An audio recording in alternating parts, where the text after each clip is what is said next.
okay, you can stay, but we cannot protect you. And as a foreign Taiwan government cannot protect me. But if I am Taiwanese, then I would like to share the destiny of these people. I have these people.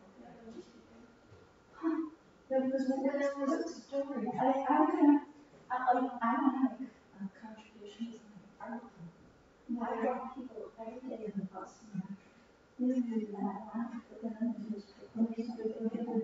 It's just like a slice of life, and it's basically love. I just love being around people and drawing them. I know what they do in Taiwan with blind people and the handicapped. As soon as they see a blind person walking in the MTR, there is a security guard. The security guard will go to the blind person, take him or her to the bus, they take him to the train, but they also take him to the bus. He will outside, he will call they have a whole organization to say, he will call the station where the blind person the call station is going. They're waiting for him. They're waiting for him. I saw that many times. And then in France, you will see that. The courtesy here is a level beyond what no one can imagine. I heard the conversation. I'm so moved when I see that because I've never seen that anywhere in France. You forget about it. You know, when you meet someone with disabilities, you can have some people volunteer to help them. The courtesy here expands beyond that. Just seeing someone standing in the street, it just happened yesterday. Someone was looking for this place, couldn't find it. He was standing in the street, and he had the address in Chinese, and he had Google Maps, but it just doesn't know, where he's looking. And then, as he was doing this movement, he was approached by two people. Completely, what are you looking for? He said, can I help you? Is there anything? And whatever actually took them here, it wasn't so far, it was just a few minutes walk, but and that's so common. I've encountered that so many times. And unfortunately, I don't take it for granted here. I lived in Hong Kong for... Hong Kong is so different. No, Hong Kong is so different. Nothing like that. I have to admit, I traveled to China, mainland China, in about 1985, and the people were nice. One time I was waiting for a train, and I didn't have a seat, and they said, "Are you getting on this train?" We were on a platform, and they said, "Okay, stand here. When our son comes, don't move." So they drove up, they see their son in the window, and they opened the window, they put my suitcase in, and they put me in through the window. Oh, goodness! And then I slipped into his seat as he got out. Wow. And everywhere I went, people tried to help me fight the crowds. Yeah, with a friend in China, the 80s, I boarded a train that was 30 years ago, and we don't have tickets, so we don't have seats. And we didn't have time to buy anything to eat because and it was 2 days to Beijing, 2 days of train. Oh, no. Oh, wow. I tell you, for 2 days, Eric, the French, and me, we didn't have to worry for food. Everyone was feeding us. And we go in the cheapest, the seat. No, not the sleeper. Not the sleeper. But everyone was giving us Sharing is wonderful. And that's what happened to me. Yeah. And people sent me paintings, like they saw me drawing later. When I was back in the States, they sent me books and paintings. Wow. And these people had no money then. It's this is a level beyond. The thing is that the sad part is we get used to it. My family and I, we took a trip to Europe and to the United States 2 years ago, and we were overwhelmed by the fact there's no service in those countries. Now, I don't ask for any VIP service, but walking with a baby stroller and having two little kids You could access the VIP line here or in Asia, but we went to Switzerland, we went to England, forget it. Nobody's getting, no, you go, are you business class? No, back to the line, right? And, it's just that we got used to having that courtesy. Anyway, today's topic is quite an interesting one. It speaks about the most dreadful sin. You pinpointed Passover? You got Passover covered? Got it handled. Yeah, wonderful. So I told Marty the Passover date. It's April 19th, a Friday night, April 19th. So by and by there will be notice about it. Oh, certainly, yes. We'll send you all the information. So the most dreadful sin the Jews have committed, the golden calf, which requires quite a bunch of explanations of what and how and what were they thinking about it. What made them make it, and what is the implication of that sin. We touched upon it several times in the past few weeks, but we'll try to get a little deeper into what had happened there and why it happened, and then try to realize whether or not this has to do with us as well. So, this Jewish mother, you know what they say about the Jewish mothers, and she, her son is getting married, and she buys for him 2 ties. One is red and the other is blue. And she says, here's a gift for you. You get, and then they have, what, Sheva Brachot. It's like every evening you go celebrate. So anyway, the son wears the blue tie. No, what is that? Before you marry? No, after you marry, the 7 days, 7 days every day. Yeah, the 7 days after the wedding, every day is another simcha. Like you go to your relatives, you go to family members. Don't they go on honeymoon? No, they go, if they will go, honeymoon is not a Jewish term, by the way. I know But the 7 days post the wedding it's called Sheva Bachot, literally means 7 benedictions or 7 blessings, which the marriage ceremony consists of 7 blessings, and then each day represents 1 blessing. So then they try to celebrate with family and friends, and one day after the wedding is the first day, and then you got 6 more days. 1 day is by the groom's parents, one's by the bride parents, by the friends, in a restaurant, there's always. So are the other people blessing the couple? Yes, they bless the couple. The blessing is recited as a part of the grace after the meal, but we need every evening to have at least one individual that wasn't present in the previous evening. So even if somebody has a big family, but if they all come together on the same, every day, but same people, it's not as enjoyable as it is entertaining other people. Yeah, so every day there's a requirement. There must be a new. So then, even if there's going out to a restaurant one of the days, for instance, you've exhausted the bride parents and the groom's parents and the grandparents even, but you go out there to, and then everyone around you are the people who are already attending your wedding. So you can ask one of the people at the restaurant, would you come and share a blessing with us? Okay. Yeah, that's one creative way to overcome it. Yeah.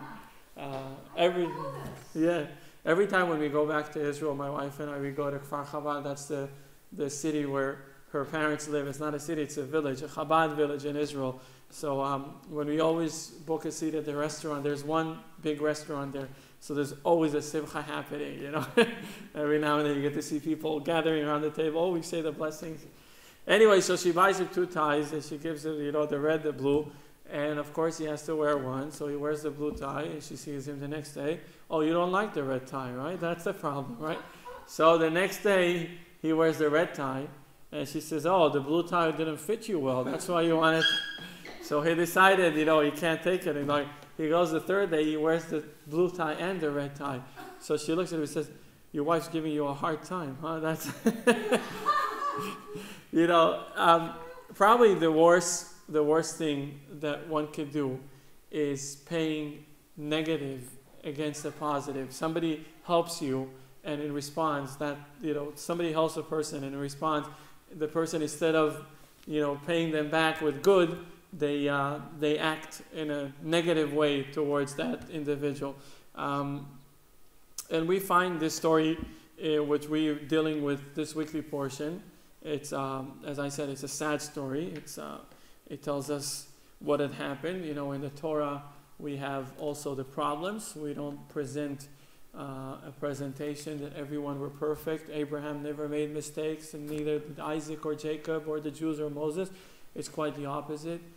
We see the mistakes and we learn from the mistakes. We don't sweep the problems under the carpet, as they say.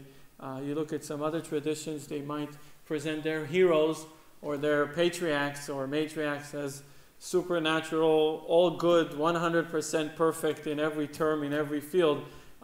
In us, it's not like that. We never say that. On the contrary, there's always an opportunity to learn from somebody else's mistakes and to learn how to not go into that and to fix and to correct that. A Christian friend of mine here said, our minister said the Jews are bad because they made the golden calf.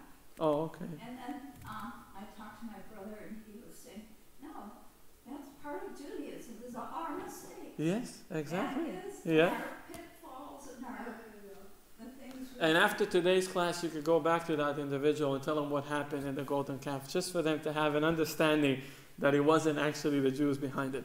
Anyways, what happens is the Jews are standing in a period that was never witnessed in history. They were taken out of Egypt by God through Moses. There were a bunch of slaves enslaved for 210 years in Egypt. And then comes Moses, knocks at the doors and says, guys, we're going out. He goes to Pharaoh. Pharaoh says, you don't know what you're talking about. And Moses says, let us see who doesn't know what they're talking about. And then blood and frogs and lice and wild animals and hail and boils and everything. And the Jews are standing. They're overwhelmed. It's unbelievable. All these miracles unfolding in front of their eyes. Everything Moses says immediately transpires, immediately happens. They're excited. They're emotional. God did not forsake them. God loves them. God wants them. God wants to take them out. And they're going out of Egypt. They're going out of Egypt and they're getting through 7 days of running away from Egypt, which we also touched upon several times, why they had to run. What's the rush, if you recall that. And they get to the ocean, they get to the water. What are we going to do now? And then, of course, we know the biggest miracle where the water split and the Jews went into the water. The Egyptians went into the water and they drowned. The Jews made it safely. So all these miracles are just an introduction to the biggest miracle when they're getting to the mountain, Mount Sinai, which they've anticipated. 49 days they counted from leaving Egypt. And finally, it is the time. Moses is promising them there's going to be a moment in history that will never be repeated until the coming of Mashiach, of course, which is God who's going to descend into this world and speak to us, to people. And indeed, what happens, God descends and tells them 2 commandments. After 2 commandments, they couldn't take it. It was too much light. They were not vessels. They were not capable of perceiving that amount of light, an enormous amount of light. And God told them the first 2 commandments, I am the Lord your God, thou shalt not have other gods. And then the following 8 were said through Moses, by God of course, but through Moses because the people couldn't take it. And here, what happens is Moses says, I'm going up to heavens and I'll be back in 40 days. And they have this mistake in calculation. They think the first day was the day he spoke to them, or he meant the first day is from the next day when he goes. And they feel Moses is gone. And then what happens? They say, Moses is gone. God is gone. We need a new God. Let's make this golden calf and let's make a celebration. Idol worshipping par excellence, if you want to call it. That's French probably, right? Idol worshipping. And what's wrong? We don't know exactly what, either it's wickedness or it's foolishness or it's, incapability of analyzing the situation. What went wrong with these guys? God vanishes, Moses vanishes for a few days, and then they start worshipping idols. No, I can understand because I think Moses had a lot of charisma. Okay. He was, the leader. Okay. Charisma, and they see, and I think they relied a lot on him. I mean, there were conflicts, but he had such a charisma, and when he disappears, when he's not here, They got frightened. I think all kinds, some people get frightened, whatever, and they need to see, and they forget, man, we are very, we forget. Yeah, we forget easily. I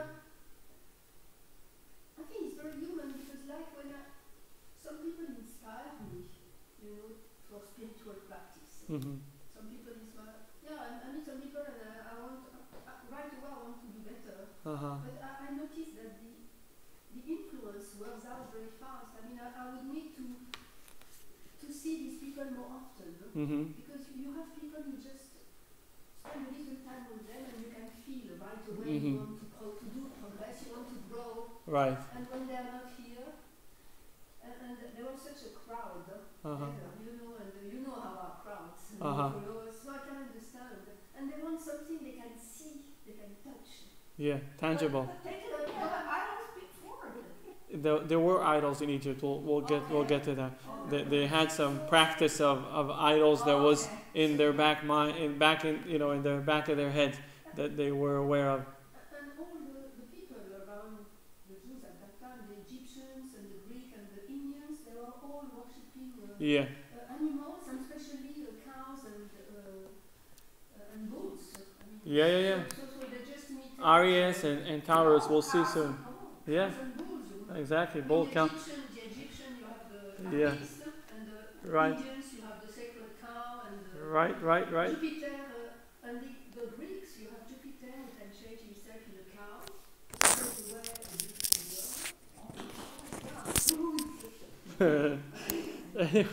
So yeah, we're trying to. Okay, you're touching upon some of the answer. I agree. There is a level where they got used to some different type of worshiping, and also they were not completely fulfilled with what had happened, because everything happened from above. They didn't have time to penetrate within them. We'll get to that. In the meantime, the question is either wickedness or foolishness. And as King David says in Psalm, they exchanged their glory for the likeness of an ox eating grass.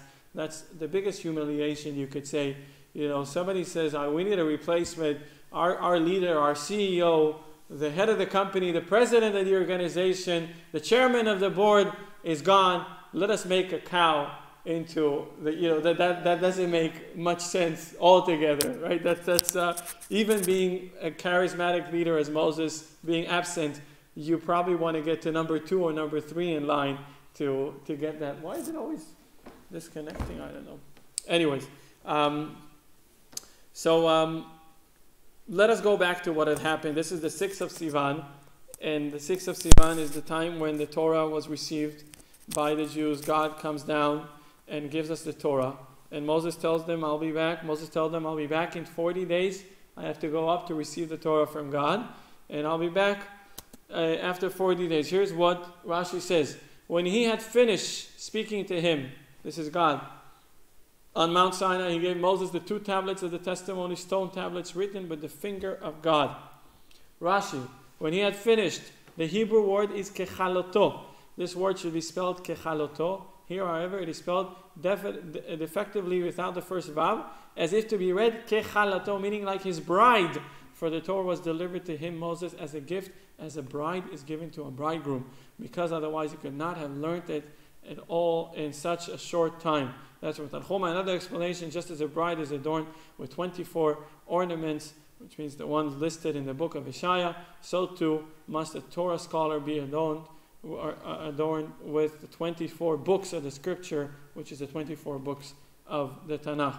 So we say the word kechaloto when he finishes also means the word like a bride. So we're talking about a wedding. We're talking about a bride that's being united with her husband, and we're talking about the time when the bride does not see the husband, and she goes out and tries to attempt something with someone else while not being with her husband. Here's what the Torah is telling us. When the people saw that Moses was late in coming down from the mountain, the people gathered there against Aaron, and they say to him, "Come on, make us gods that will go before us.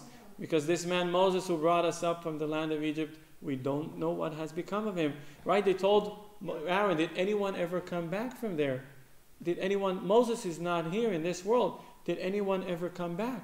We never heard of something like that. He's gone. He's not coming anymore. And the cloud is not here. The cloud is not here. Moreover, there was the devil was given permission to confuse them, and they actually saw a vision of Moses dead in heavens. So they had all reasons to believe that the story is over. Then that's what they told Aaron, come, make us gods. Aaron said to them, remove the golden earrings that are on your ears of your wives, your sons, and your daughters, and bring them those earrings to me. What happens is Aaron is trying everything in his might to delay him. So he says, okay, the plan is, soon we'll see why. There was one individual, Aaron's nephew, who stood up there and said, you guys are out of your mind. Moses is not here. Let's give it a day or two. Let's wait. What's wrong with this? You know what they did? They killed him. They killed him. They said, you're not going to disturb us now with our feast. Who's they? Let me tell you who they were. They were in Egypt. When the Jews were about to leave Egypt, there was a group of nations of, like you said, Indian, Greeks, whatever there was, a group of nations, some of them were actually Egyptians, who decided to come to the Jews and say, we always believed that you guys are going to win. We always knew that you're going to come out of there. Can we join you on your journey? Moses, seeing the enthusiasm that was apparent in their eyes, thought to himself, it's a good idea. We'll gather more people and we'll make the Jewish nation slightly bigger, slightly more diverse. You said only 20% left. All right, 20% only left. So we're missing a lot of people. So they actually wanted to join. Moses did not consult God. Here, another mistake we say. He did not ask God about whether or not it's a good idea. He just said, yeah, sure, if you want to join us, this is the time. If you're ready, you can come out with us. And then, when a crisis happens, when we don't know what to do. So the Jews, the 20% of the Jews, they were not turning into idols. They were never idol worshippers. Although living in Egypt for all these years, having all that bad influence, but they were different. But these mixture of nations, when things went a little off the track, what did they have in mind? They had idols. They had calf and bull, Taurus and Aries. They had all these terms. That was not a stranger to them. So as soon as things went off the track a little, they said, okay, here's what we do. Here's how we do it in Egypt. That's how we do. And they are the ones. And that is what he says. I'll read you the quote. Aaron said to them, so Aaron's trying to delay. And he said, everyone go to your wives, to your daughters, bring earrings. In fact, in those days, men also wear jewelry, also earrings and stuff like that. But he didn't ask the people present because he thought, he'll ask them, they'll just give it. Go persuade. It's hard for a wife to give up her jewelry, even for a good cause. And the women were not very excited. But they went and they tear the jewelry from their wives. They tear the jewelry from wherever they found. They came back much faster than what Aaron anticipated them to come back. He took them, the jewelry, from their hands, fashioned it with an engraving tool, and made it into a molten calf. Upon which they said, look at the quote, they said, these are your gods, O Israel, who have brought you up from the land of Egypt. These are your God, O Israel. This is not Israelites that are talking. These are not Jewish people that are talking. These are the mixture of nations that were saying, these are your God, O Israel, who took you, who brought you up from the land of Egypt. Gods. Yeah, gods, right. They also used, because for us, it's always been monotheistic. For us, it's always been one God. For them, one God, a few gods, it's a part of the deal. Anyways, it is what it is. So they said, these are your gods, O Israel, who brought you. Notice, did not say who brought us out of Egypt. We just came along because we thought, we're on the horse. We're riding the right horse. But brought you out of Egypt. When Aaron saw this, he built an altar in front of it. And Aaron proclaimed and said, tomorrow shall be a festival to the Lord. Tomorrow. Why? He said, way to go. We did a great effort today. Let's wait for tomorrow to the celebrations. Aaron was definite. Moses will be back. And then, indeed, it will be a festival to the Lord, meaning to our Lord, to God. Aaron was definite that this whole thing is one big mistake. So he did everything in his mind to delay. He said, okay, you got it all right. We'll wait for tomorrow. Let's wait. For this, it seems like he gave him the idea of the jewelry. He gave him the idea because he thought, first of all, let me be in command. There were two reasons for that. First, he said, if there's anyone responsible, I'll take the liability on me. Something goes wrong. He was a true leader. He was a brother of Moses. He was the high priest. He was someone who knew what he was doing. He had what it takes to be a leader. So first he took responsibility. Second, he said, if I'll leave it to them, they'll join forces, they'll make it much faster. I'll do it at my own pace. And then he thought of all kinds of creative ways how to delay them. Jewelry. Nobody likes to give up their jewelry. If I say, let's build an altar from stone, or let's do something from wood, within 10 minutes we get it all done. Get the gold, the jewelry, the diamonds, what's precious, what's expensive. That would take time to gather. That would delay a little longer. Unfortunately, it didn't help. They did go and bring... Is this interpretation the other commentators from the past did? Yeah, Rashi explains. Moses also put in critics on Aaron explaining it to him. Anyway, but the Talmud says with regards to that, Ula said with regards to the sin of the golden calf, insolent is the bride who is promiscuous under her wedding canopy. Under the wedding canopy, she's already looking into some other men, whether, this is exactly what the description of the Jews, this was under the canopy, it was still within, it wasn't they studied in history books about the giving of the Torah. It was nearly 40 days ago. Everyone remembered. Even people with short-sighted memory could remember what had happened a month ago. You agree with me, right? And something in a scale that had never happened before. Not what I ate for lunch a month ago, but how did this unfold? God coming down on Mount Sinai, presenting the Torah to us, speaking to us. That these are things that would surely be in one's memory, even if they're not so holding on to their memory. So really, the people that were considered to be a generation of knowledge, they learned about God, they understood God. How could they go about that sin? And that's what Or HaChaim says. It is hard to believe. How did these people relate to the golden calf as their God? Even if we say the calf was alive and moving and even talking through sorcery, how could they say it?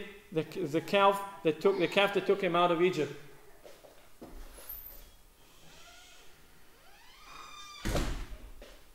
Right? Everyone knows the calf didn't took him out of Egypt. The calf wasn't even there. It was just formed today. They said, "Oh, these are your God who took you out of Egypt." What are you talking about? What God? Even if you say this, okay, let's just say now it's God. You can't say He took us out of Egypt. It wasn't even there. It was just introduced. We can't say that. So Or HaChaim says we have to understand what's going on, right?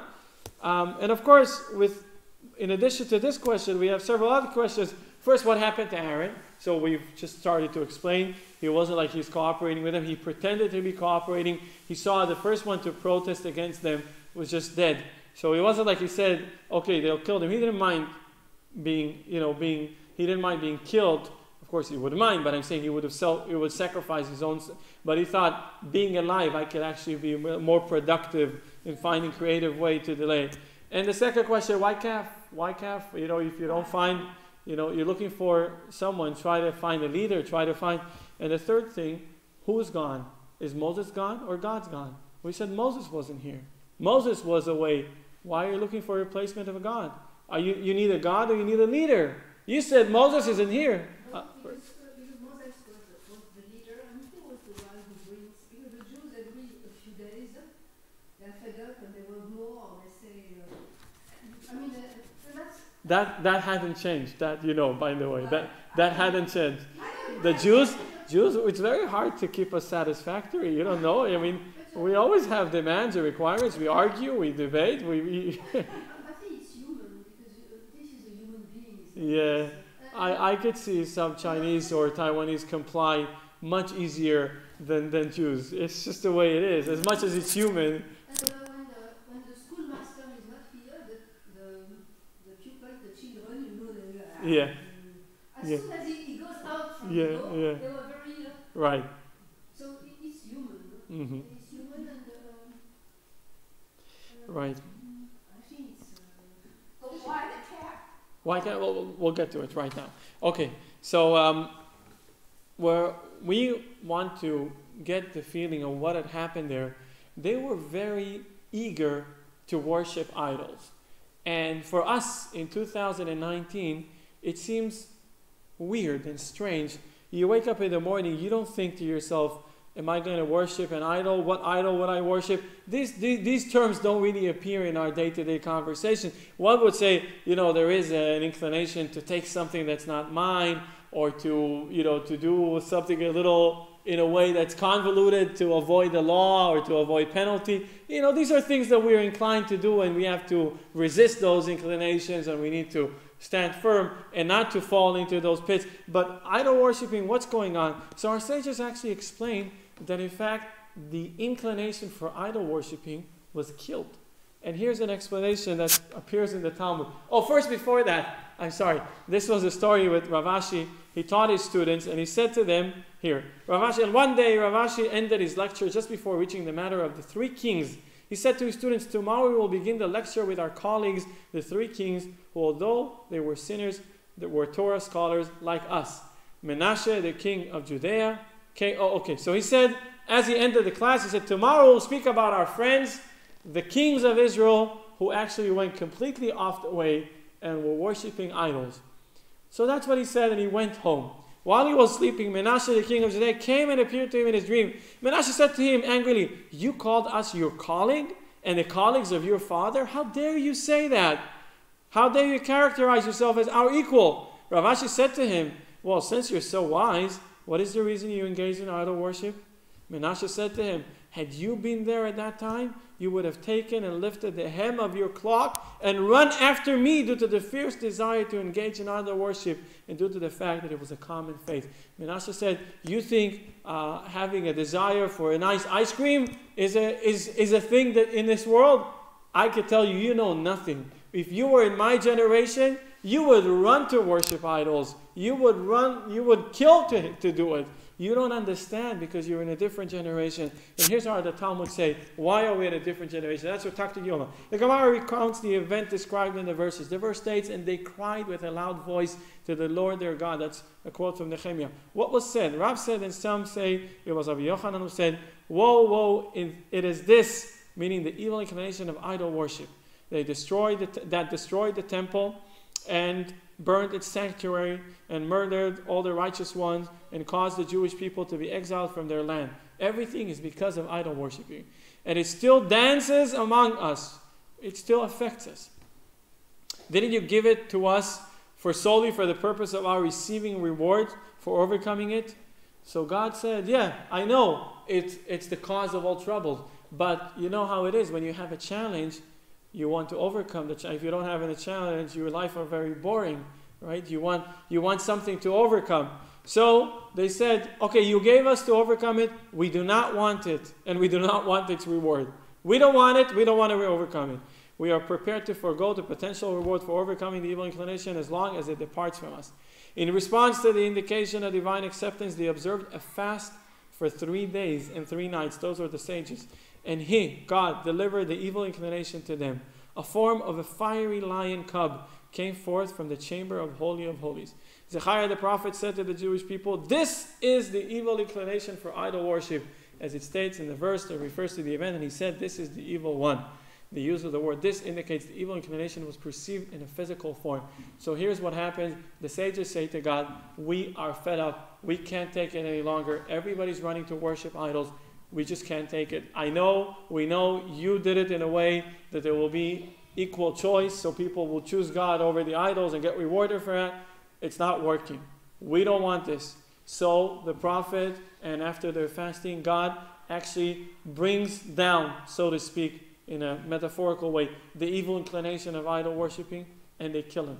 The sages kill that evil inclination. The Gemara goes to the description, they put him in a box, and whatever the description is. Anyway, they get rid of it. They get rid of the evil inclination. And nowadays, people don't have the inclination to worship idols. I mean, Jewish people. Other people that just know what they know to do. But normally, Jewish people don't wander looking for gods. Don't look for any other, practices that are involved. And the reason for that is because the sages said, we can't take it any longer. People were actually worshiping idols. You never know. So he made them face it head on. What? To get rid of it. Is that what He made him. he made them face it head on. Yeah, exactly. Yeah, he made. This whole is a metaphor. Yeah, he made him face that and say, and then they actually won. They won the argument. Yeah, they killed the lion. Basically, Which was an idol. Yeah, it was an idol. Eventually, you're right. It was the right? And ever since that, anyway, the Gemara continues. I didn't quote that because that's too long. The sages saw that it was going well because they killed the idols, the worship, the inclination. So they said, let us also kill the sexual inclination. People go and cheat on their spouses and behave immorally and do all kinds of crazy stuff. And they said they started fasting for 3 days, and they wanted to summon up God to summon up the evil inclination for sexual things. And Zechariah, the prophet, which was the one in charge there, came out and said, listen, we've inquired, and there's not one single egg in a chicken that's being produced in the past 3 days. What happens is that if you take away that inclination, then people will not reproduce. They will not have, not only people, animals, fish, anything, right? Mosquitoes, nothing. Because if you take away that inclination, so what they did do is they said we'll put a control to it. Because back in the day, as you could see from some of the prohibitions given to us by God, a person should not sleep with their mother, with their sister, with all things that are completely out of this world, because it was practiced then. It was something that people would have fallen into. So things that completely are not, again, not in no one's conversation, sleeping with their mother or grandmother or sister or who knows what, is completely out of this world. That's the result. Why is it out of this world? That's a result of the sages who actually got that inclination and managed to control it a little bit. So didn't kill it, because they would kill it, there will be no reproduction. There will be no... But I think the Lion Club example might make people believe in idols more. Because overcoming an idol healed them. So it was an act of an idol. But it was overcoming an idol with the strength of God. This was done by the sages who knew what was going on. They were completely under control. Their prayer to God, 3 days of fasting, prophecy, speaking to the prophet, they actually initiated this whole process, and they did it for the sole reason of, as you said, overcoming an idol. Exactly, overcoming an idol with the strength of God, meaning showing that God is all-powerful, the idols are not. And then that proved it to be right. Right, that then it is God that's all-powerful, and nobody is really yearning for idols or longing for idols. The lion is the king of beasts. Yeah, you could probably, that's why it was chosen. This is how Tzadok of Lublin said, Elizabeth touched upon it a bit. Since the divinity was revealed in those days, the people looked for a replacement that was revealed as well. They didn't know of God. The concept God is a very hard concept to... Yeah, it's abstract completely. You don't see it. You don't feel it. You could see its results. You could see its actions. But that's what in our world matters. Actions. You tell me about great ideas, but ideas get you somewhere. But if you don't put the idea into action, they just stay ideas. They're just hovering above there, doing nothing, right? So basically, the people were looking for something to relate to, something that exists in their world, to touch, to feel, to hear. It's very human. Mm-hmm. It hasn't changed. It hasn't changed? Yes, it hasn't. You're right. How can we are all faced with, in our daily life with worshipping golden calves, because there is not only one. I think there are many, we all... You're always ahead of me, Elizabeth. Yeah, Elizabeth, you're always ahead of me. Yeah, you're right. We have that, and that's why we're studying about it, because we know you can maintain, you could control it if you want to. You need to be aware, and you need to know that you're able to. God doesn't put you through a test that you're not able to pass.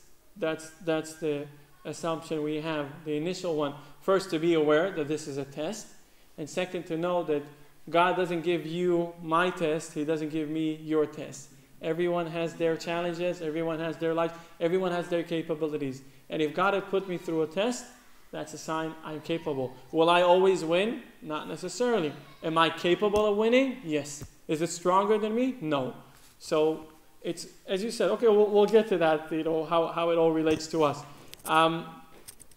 Here's what, the story with the Rebbe Tzemach Tzedek. The Rebbe Tzemach Tzedek, about 200 years ago, there was a Jew who opposed Hasidut. Back in the day in Russia, when Hasidut appeared, the movement appeared, and a lot of people opposed to it. They didn't know what it was and what it represented.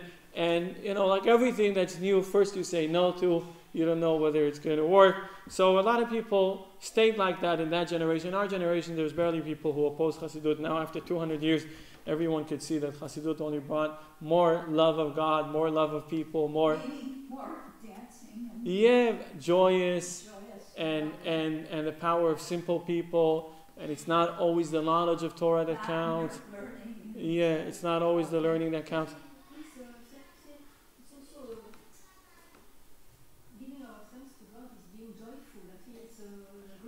You take it like this, which is very healthy, but there was an unhealthy approach to life back in the day. You're talking already post. There was a very unhealthy approach to life, which was prior to Hasidut. Anyway, there was this individual who didn't belong to Hasidut, and he actually opposed Hasidut greatly.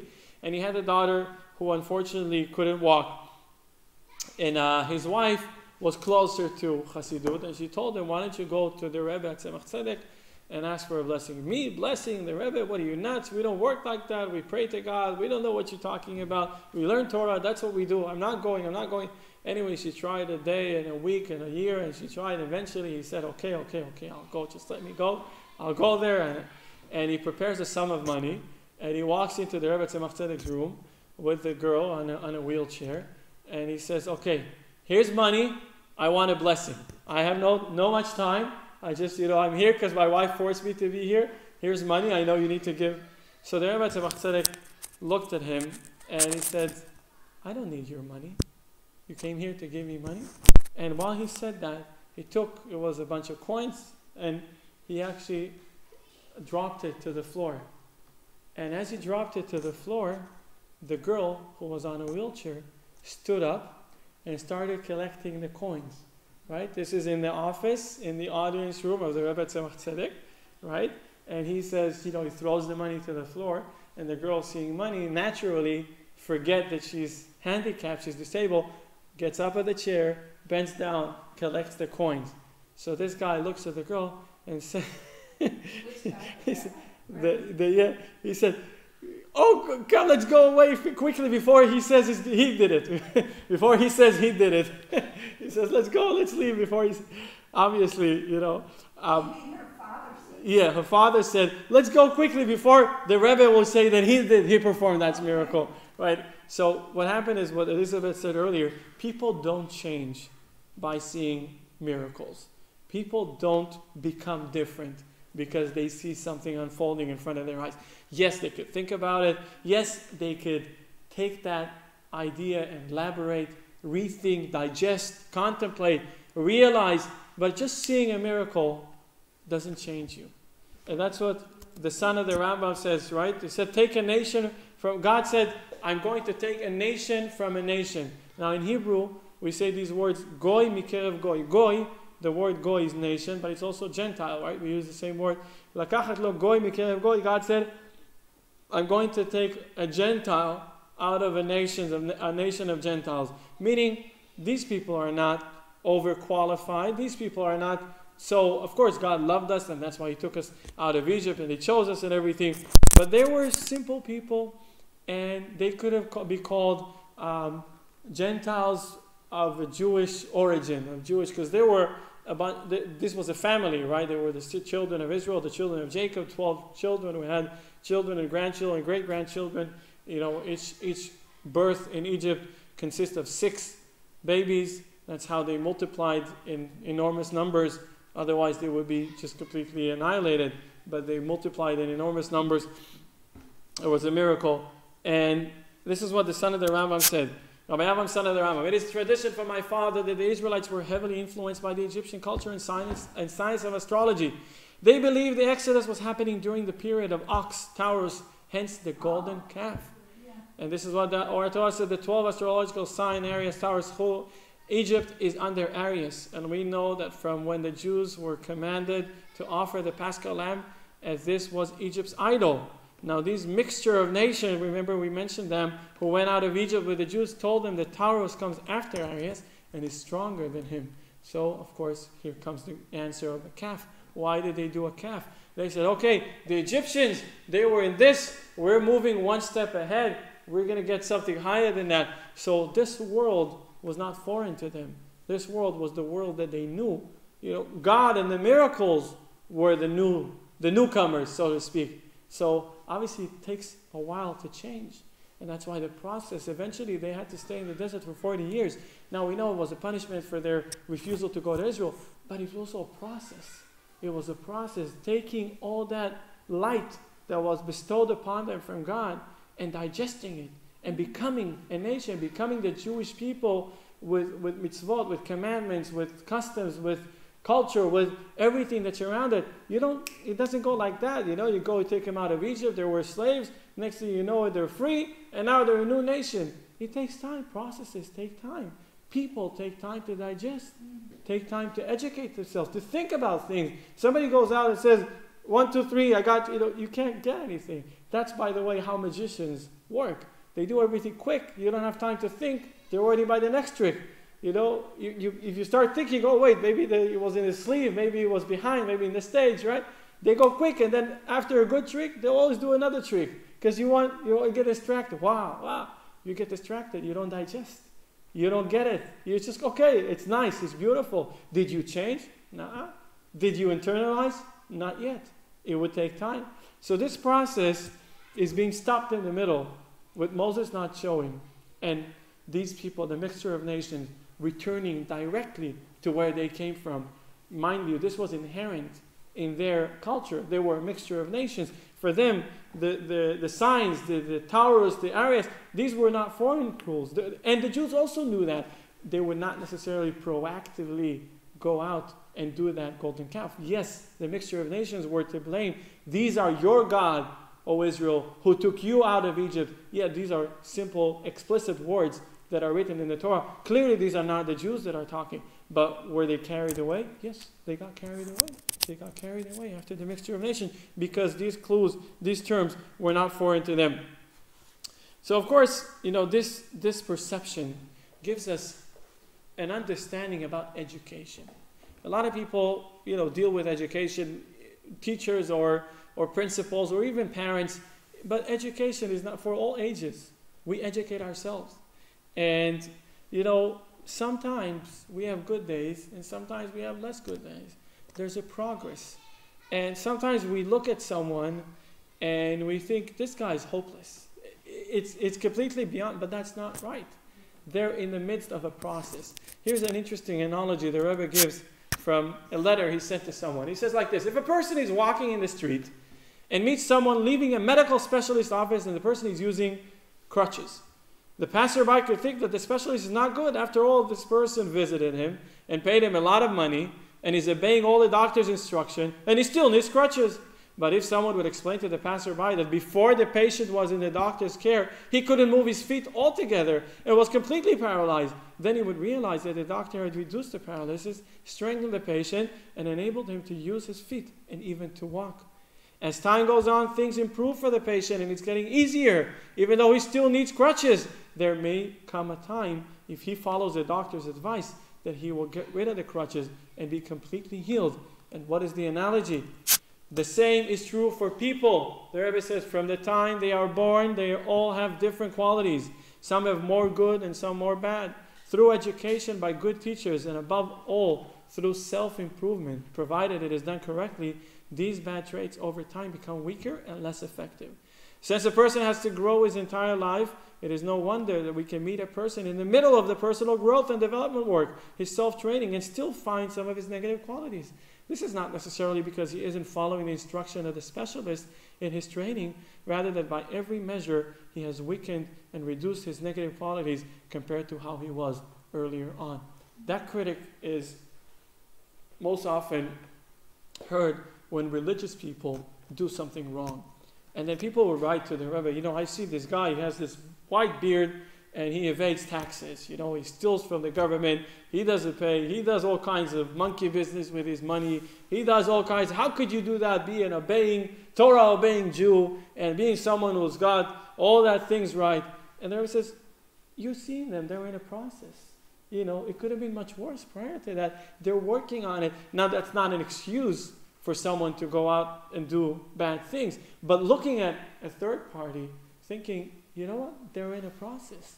They're in a process. We are all in a process. You never know what would have happened had they not been. Maybe because they're religious, they would have still less than they were, you know, because they would say, oh, maybe that's already too much. That doesn't justify taking something that's not yours completely. But you take it in the whole frame. It's a process. You know, they're in a process. The Jews were also in a process. This was a process that just started. So when we ask our question, how could they go and fall in such a deep pit? How could 40 days after the Exodus, 40 days after God coming down on Mount Sinai, they go out and idol worship? And what's wrong with you? That's the only thing God said. Well, you know what? It hasn't penetrated yet. It's a process. You just started that process. Things could go wrong. And as you know, in the beginning, a lot of difficulties. You know, as you move on, things gradually become better. But when you start something from scratch, it's always difficult. It's much more difficult than being in the middle of a process. So, you know, this is what the approach of most of the Rishonim, and we could say that we can go a little deeper than that. You know, this joke they say in Russia. It's a joke from Russia, where the communist school, and there was a bunch of Jewish kids in school, and of course the teacher was communist, and the school was communist, didn't want all these God nonsense, and the teacher was talking to very young children, and he wanted to explain to them there's no such thing as God. So he says, you see this tree, you see this chair, you see this table. If you see it, that means it exists. But if you don't see it, it doesn't exist. So one of the Jewish children, that's how the joke goes, one of the Jewish children woke up, got up of his seat, and he said, do you see the teacher's hand? Do you see the teacher's arm? Do you see the teacher's leg? If it exists. Do you see the teacher's brains? No, because it doesn't exist. Obviously. So, right, you know, Maimonides explains to us how idol worshipping was introduced. We know God created heaven and earth. Then he created the first man, Adam and Eve. He spoke to them. He instructed them. They disobeyed his instruction. He said, don't eat from the tree. Guess what? They tell them, don't eat. They go out and eat from the tree. They knew who God was. It existed in their lives. It existed in their children's life. What is whole idol worship? We explained why there was an inclination, but how was it all introduced? So Maimonides begins an historical review, and he says like this: during the time of Enosh, Enosh was a great-grandson of Adam. Mankind made a great mistake, and the wise men of the generation gave toughness counsel. Enosh himself was one of those who erred. Their mistake was as follows. They said, God created stars and spheres in which to control the world. He placed them on high and treated them with honor, making them servants who minister before him. Accordingly, it is fitting to praise and glorify them and to treat them with honor. They perceive this to be the will of God, blessed be he, and they magnify and honor those whom he magnified and honored, just as the king desires that the servants who stand before him honored. Indeed, doing so is an expression of honor to the king. The king comes in, he has all the ministers with him. You need to honor the ministers. The king goes away. He gives control to the ministers. That makes perfect sense. God put the sun to give us light, to give us warmth. God put the moon. God put the sun to have CO2 and the plants. Everything is functioning. God wants us to praise him through praising his servants. After conceiving of this notion, they began to construct temples to the stars and offer sacrifices to them. They would praise and glorify them with words and prostrate themselves before them, because by doing so, they would, according to their false conception, be fulfilling the will of God. After many years passed, there arose people, false prophets, who told their nation that God had commanded them to say, serve this star or all the stars, sacrifice to it, offer libation to it, build a temple for it, and make an image of it, so that all people, including the women, the children, and the common people, could bow to it. So it started as an innocent mistake. They thought God wants us to glorify the star, and it ended up with a dreadful mistake. People who falsely said different messages coming to people, said, oh, you need to praise the stars and worship them and do all these things. So this is what happened with the golden calf. That's exactly how the process is. They were looking to make some intermediate between them and God. Like Elizabeth said, they knew Moses, they knew nothing else. Like an intermediary. Yeah, intermediary, sorry. And they knew Moses, they knew nothing else. Moses came out when they were in Egypt enslaved. He stopped it all. He said, we're going, and we went. Whenever he told us, he said, go through the water. We went through the water. He says, God is coming down. God comes down. He says, wait here, I'll come back. And he didn't come back. That's the first time he told us something that didn't happen. Again, it was a mistake. They didn't calculate the days right. But for them, it was the first time. But the first time is also the most destructive time. Because the first time somebody cheats on you, you lose trust completely. You don't wait for the second and third time. The first time it happens is when, you know, the tower of cards falls apart, when the trust is not there. So they were looking for something to bring them closer to God, or to represent God in their world. That's why they needed something tangible. That's why they need something physical. They knew Moses. You don't know the shape of God. God is abstract, as you said. We don't know what God looks like or what does he do. We know his actions, of course, but we need something to connect us with God. And they produced this local version of God, again, based on their prior experience, and unfortunately with these people that were next to them. And here's what it means to us. You know, sometimes people go about and think, you know, oh, the Jews are idol worshiper, it's not for me. But we, in fact, also have a bit of idol worshiper. Somebody says, I have a court case, but I took a great lawyer, a Jewish lawyer, of course, and I paid him top dollar. He's going to work magic. He's going to get me out of that. There's no way, you know, or somebody goes through, unfortunately, a medical treatment. They said, okay, I got the best doctor in Boston, United States. I reserved for 6 months in advance. I paid, I'm flying. This is going to all work out. What happened is that we relay some of the responsibility from God to some physical means. And we say, okay, everything's good. Now, don't get me wrong. You need to get a good doctor and a good lawyer. You need to try everything in your might to be successful in the physical world. But you shouldn't rely on it in a way that, you know, that this is what is going to save me. This is what is going to help me. People think, you know, that money, that wealth equals long life or happy life. Nowadays, people already understand that.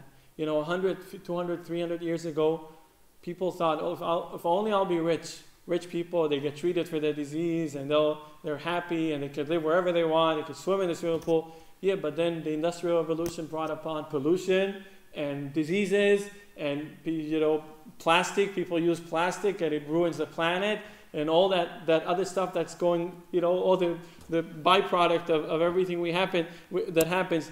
And, you know, gods of gold and gods of silver, and I shall not have. That's an instruction by God. We read about it 2 weeks ago. And, you know, that's idol worshiping, gold and silver. People think gold and silver, like you said, the wealth. People rely on their wealth. And they think, you know, if I'm rich, A, I could do whatever I want. No one's going to tell me what to do because I'm rich. And second, I don't need anyone. I don't need anybody. Well, guess what? It doesn't work. That's idol worshiping. That's idol worshiping. And again, this is not wandering after idols, but the idols are hiding behind things that seem elementary to us. You know, we have to try whatever we can in the physical means, but who do we put our trust with? It's only with God. And there's a story about 60 years ago, there's in Russia, a Chabad family, the name of Kanelsky, and you know, it's a long story. They had a life through under the communist regime was very difficult. As I told you many times, back in Russia, you know, the communists were able to wear out all religious institutions and all religions to completely comply with communism, which is to vanish. That's the only way you can comply with communism, is just to cease to exist. And even within Judaism, many people had surrendered their Judaism, at least out in the open, were not Jews. But the Chabad Hasidim, you know, were not willing to take that. and they swear, and they died, and many people were exiled to Siberia. Many people were killed because they actually were there to study, to teach Torah, to do circumcisions, to officiate Jewish weddings, to have the Jewish life cycle. And this was the family Kanelsky, and they realized they had to leave Russia because the authorities were closing on them. And they applied for a visa. Now, back in the day, if you apply for a visa, that means there's a reason for you to leave. If there's a reason for you to leave, that means you're hiding something. That means the last thing you'll get is a visa. You'll be summoned to be sent to prison. But they did apply for a visa. Anyway, the story is that they wanted to send a letter to the Rebbe, but it was very dangerous to send to the Rebbe a letter from Russia to United States to New York. So they had to use the Russian name, Dedushka, like grandfather. That's how everyone referred to the Rebbe as grandfather. Like they're sending family pictures to grandfather, in overseas.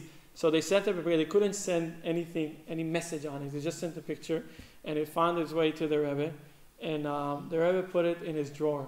They sent it to someone, and they gave it to the Rebbe, and he put it in his drawer. And then, after a short while, they got their visa, and they actually went out of Russia. So a year later, they went out of Russia, they went to Israel. Then they came to New York to see the Rebbe. And the Rebbe said, tell me the story. How did you go out? And they said, well, we applied, and we got this lawyer, and we got this, and we got this trick, and we got... So the Rebbe smiled, didn't say anything. He pulls out the picture. He shows it to them. He said, he didn't say anything, but I prayed. I had your picture. I prayed for you to be out. So, great, you got a lawyer, great, you got all these tricks, you got through the borders, yeah, that's wonderful. But, at the end of the day, it was the power of prayer. It was the power of God that intervened, that managed to get you out of there. And it's funny when we touch upon it just now. Today is Purim Katan. Today is small Purim. 1 month before Purim is today. So we actually celebrate as well. So with Queen Esther, we'll get that. I want to elaborate on it probably in 2 weeks when we study about Purim a little more. Queen Esther, she needs to go to the king, and she's scared because back in the day, you can't just go to the king like that. The king has to call you, even if even if you're his wife, even if you're a top advisor. If you're not summoned to the king, there's a chance that you get to the king while he's not in a good mood. And when the king is not in a good mood, you don't want to be there. Trust me, you don't want to be. Not that mighty king. And Queen Esther Mordechai says to her, it's time for you to go to the king and beg for him about the fact that you're Jewish. She never told him she was Jewish, and Haman was plotting to kill all the Jews, heaven forbid. And she says, I haven't been called to the king for that long, and I can't just go. And Mordechai says, you have to go. This is the time. If not now, then we're missing our chance. And she said, okay, so I want you and everyone else to fast and pray to God, and I will also fast for 3 days. Now, thinking of it, she wants to get into the king and impress him. Coming after 3 days of fast is not really very impressive. Even if you're the most beautiful woman on the world, after 3 days of not eating or drinking, you don't look like you're in a good mood or good shape. But she still did that. Why did she do that? Because she thought, I'm going to the king, because that's the cover. The story is basically what happens from within, because I know God is going to help us if we fast, if we pray, if we repent, if we do things right. Yeah, going to the king, I need to go to the king. But do I need to eat and drink for 3 days and be all, with blush and put all this perfume and everything? Would that impress the king? I'll go to the king as I am. And the king would want it because I'm praying to God. And that's exactly what transpired, exactly what happened. So with that, just to sum in what we spoke about, the golden calf, here's what the Rebbe says. This can be understood by the first quoting the Rambam. We said it earlier, the ones who began service of idol worship made the calculation. Since God created the stars and all the constellations to manage and direct the world, they are deserving of praise, of adoration. And this is surely the will of God. In truth, however, even though the godly flow of life and energy does indeed go through the stars and the constellation on its way down to earth, it is forbidden to give them any honor and respect because they have no choice of their own, and they are merely like an axe in the hand of the wood chopper. If you have an axe in the hand of you're a famous painter, I know you know how to sketch beautifully. No one's going to praise your pen. Yeah, you probably use a good pen. You probably use a good brush. But the talent is yours. It's not the pen's. No one's give praises. If somebody is chopping wood, nobody says, oh, this X is amazing. It's chopped. No, it's an X in the hand of the wood chopper. Moreover, just like there are middlemen in this physical world, the stars and constellation who receive the energy from on high and give it to us down here, there are also middlemen in each of the higher spiritual worlds, the angels and heavenly hosts who receive from the world above it and pass it on to their world. As these awe-inspiring levels, it is more compelling for us to give these middlemen honor and praise because of their elevated status. Again, however, we are warned not to give them any praise and adoration because they too are like an X in the hand of the woodchopper and have no will on their own. Aaron knew very well that the calf even being powerful was nothing more than a symbol to godliness. But unfortunately, just like with the generation of Enosh, things evolved quickly and this turned into idol worship completely. So Aaron knew this was doing, it was so to speak under control. Aaron said, okay, this is just an average, a middleman, we know what's going on. But just like the story of Enosh, things went out of control and went completely to the wrong direction. So just to sum up what it has to do with us, like we said earlier, we have idols. We are not aware of them. We don't call them idols, but we surely attribute to them more than what they deserve. Physical means, physical wealth, success, wisdom, knowledge, intellect, education. All these things are beautiful. A good doctor, a good lawyer, a great company, a good business strategy. All these are great. But we know at the end of the day, what really works is the fact that God pulls the strings and we have to pray to God and conduct our lives according to God's will, and then we could surely be on the right spot. We're in the right lane for success. So that's about that. So now you have a little more to answer to your friend who told you about the golden calf, a little more material. What advice to give to friends if they are not that religious? If they are not that religious? Yeah. What do you mean not that religious? It's If they don't believe that praying to God or asking God for advice will work, I think we need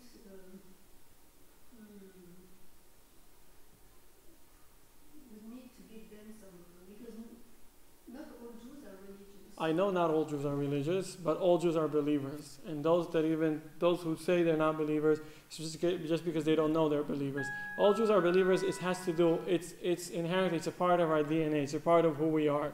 We are believers. Now, I find it very common, people who are not religious whatsoever, they don't necessarily keep Shabbat or eat kosher or do other things, but they still credit a lot to God. And they say, thank God, please God. It's a part of the Hebrew conversation, English conversation. It's a part of our lives to acknowledge that. So even people who don't do that, they have it in within. What I mean is, I think I believe in God, then I can get a lot of help, psychological, just by praying, because I feel praying empowers me. Mm-hmm. And calms me and everything. But with friends who don't, what you just said is, if you don't know you are religious, I think you have to have this conscience, this awareness. If you are not this awareness, then it doesn't help. I have an idea. Yeah. See, like the people here in Taiwan, there's idols everywhere, Right. The temples. And I taught in a Christian Baptist college, and I showed the students pictures of the temples, and they were furious. They were upset at all these gods, and I said, so I know how that can be. But,